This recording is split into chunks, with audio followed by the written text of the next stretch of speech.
اے آل یعقوب، میرے وہ احسان یاد کرو جو میں نے تم پر کیے تھے، اور اس اقرار کو پورا کرو جو تم نے مجھ سے کیا تھا۔ میں اس اقرار کو پورا کروں گا جو میں نے تم سے کیا تھا، اور مجھی سے ڈرتے رہو۔ اور جو کتاب میں نے اپنے رسول محمد صلی اللہ علیہ وآلہ وسلم پر نازل کی ہے،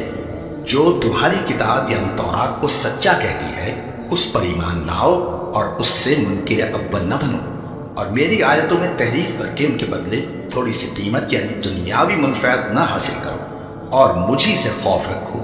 اور حق کو باطل کے ساتھ نہ ملاؤ، اور سچی بات کو جان بوجھ کر نہ چھپاؤ، اور نماز پڑھا کرو اور زکوٰۃ دیا کرو، اور اللہ کے آگے جھکنے والوں کے ساتھ جھکا کرو۔ یہ کیا عقل کی بات ہے کہ تم لوگوں کو نیکی کرنے کو کہتے ہو اور اپنے تئیں فراموش کیے دیتے ہو، حالانکہ تم اللہ کی کتاب بھی پڑھتے ہو؟ کیا تم سمجھتے نہیں؟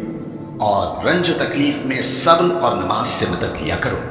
اور بے شک نماز گراں ہے، مگر ان لوگوں پر گراں نہیں جو عجز کرنے والے ہیں، جو یقین کیے ہوئے ہیں کہ وہ اپنے پروردگار سے ملنے والے ہیں اور اس کی طرف لوٹ کر جانے والے ہیں۔